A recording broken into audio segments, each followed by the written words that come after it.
मृग नक्षत्राचा पाऊस पडून गेला. जंगलात ओढ्या काठाने पक्षी निरीक्षण करताना मला अगदी अचानक नाल्याच्या कडेवर एक छिद्र दिसले. इथे नक्की एखाद्या पाखराचे घरटे असणार म्हणून मी दूर जाऊन एका झाडाआड उभा राहिलो. माझे सारे लक्ष त्या छिद्राकडे होते. इतक्यात माझ्या कानांवर किलिलिली किलिलिली असा आवाज आला. नंतर तो पक्षी सूर मारीत ओढ्याकाठाच्या बांबूंच्या लवचिक फांदीवर बसला. बांबू बेटाच्या समोरच ते घरट्याचे छिद्र होते. पाखराचा आकार महिने एवढा, अंगावर निळ्या रंगाची झाक, डोके, मान व खालचा भाग गर्द तपकिरी रंगाचा, छातीवर वर्ण पांढरा, लांब जाड आणि टोकदार चोच, तो पांढऱ्या छातीचा खंड्या होता. मी दुर्बिणीतून त्याच्याकडे पाहत होतो. तोच बिळातून त्याच्यासारखा दिसणारा दुसरा पक्षी डोकावला. घरट्यात पिल्लांचे संगोपन करणारी ती मादी होती. बिल्लाजवळ अलगद बसून त्याने आपल्या चोचीत आणलेला मासा तिच्या चोचीत दिला. तशी ती आत निघून गेली. खंड्या जवळच असलेल्या खाडीच्या दिशेने उडाला. उडताना त्याच्या तपकिरी पंखावरचा पांढरा डाग दिसे. त्या घरटात त्यांची पिल्ले वाढत होती. खंड्या येई, तिच्या चोचीत मासा देऊन निघून जाई. ती त्या पिल्लांना भरवी. नंतर घरट्यानजीक असलेल्या करवंद्याच्या जाळीवर बसून शांतपणे पिल्लांकडे पाहत खंड्या पक्ष्याच्या वाटेकडे कान लावून राही. जंगलातल्या त्याच्या किलिलेली आवाजाने तो आल्याची माहिती पिल्लांना देखील होई. तशी ती बिलाच्या तोंडाशी येण्याची धडपड करीत. धिटुकली पिल्ली पुढे येत. दुबळी अंधारातच मागे चाचपडत राहत. आईच्या चोचीतला मासा मिळावा म्हणून तिच्या चोचीला चोच लावत. पंख पसरून वर माना करून ची ची आवाज याचना करत. धडपडत उड्या मारत. परंतु आईला सारी पिल्ले सारखीच असतात. ती दुबल्या पिल्लांच्या चोचीत मासा घाली. मासा मोठा असला तर तो सारी पिल्ले मिळून खात. आई त्यांच्याकडे पाहत राही. जो मस्ती करी त्याला चोचीचा फटका मारी. प्रत्येक पिल्लाला त्याच्या वजना इतके मासे रोज लागत. ती मोठी खादाड होती. खंड्या खाडी नदीवरून मासे पकडून आणत होता. आणता दुबळा झाला. हे जेव्हा तिच्या लक्षात आले तेव्हा ती देखील जवळपासच्या डबक्यातून मासे, बेडकी आणि खेकड्यांची पिल्ली धरून आणि कधी टोल, कधी तुडतुडे पकडी पिल्लांना चारी. पिल्लांना नुकतेच पंख फुटू लागले होते. ती बिल्लाच्या रुंद तोंडाशी बसून आपल्या आई बाबाची वाट पाहत. कधी तो मासा घेऊन येई, कधी ती चोचीत खेकड्याची जिवंत पिल्लू घेऊन येई. एकदा खेकड्याचे पिल्लू तिने पिल्लांपुढे ठेवले. तसा तो खेकडा बिळात तुरुतुरू धावू लागला. तशी ती पिल्ले घाबरली. त्याला कोणीच चोच लाविना. तेव्हा त्यांची आई मदतीला धावली. तिने खेकड्याला चोचीने मारले.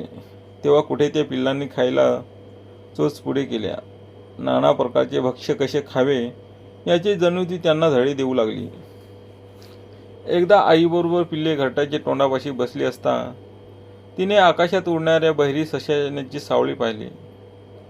लागोपाठ त्याचा कर्कश आक्रोश ऐकू आला. लगेच तिने पिल्लांना बिळात रेटले. स्वतः देखील घाबरून तिने बिळात प्रवेश केला होता. कारण बहिरी ससाणा त्यांचा शत्रू होता. आता पिल्लांना पंख फुटले.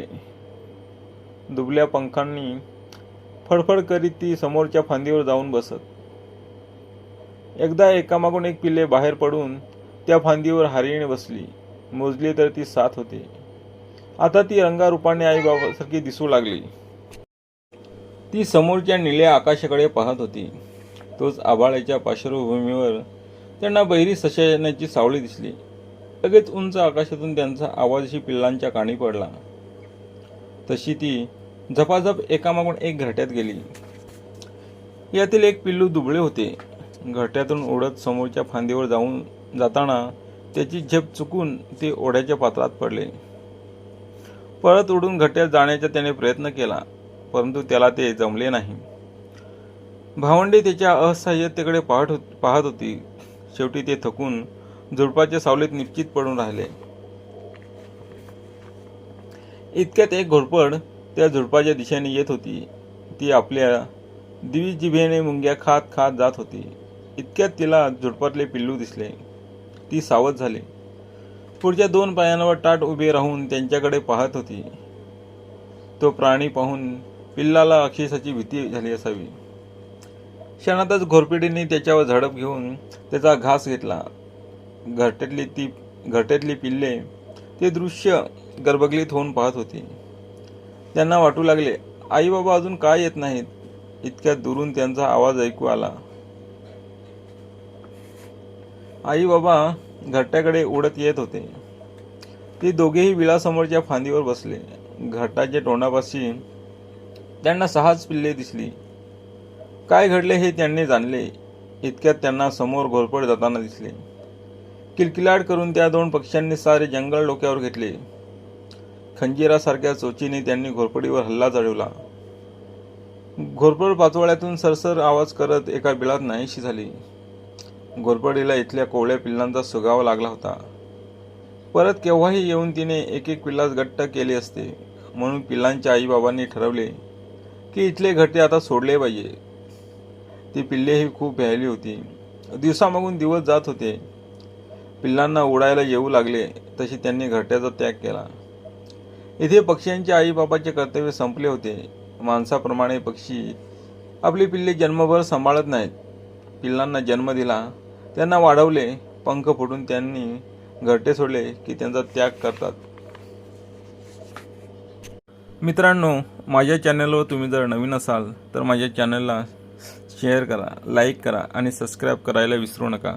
धन्यवाद.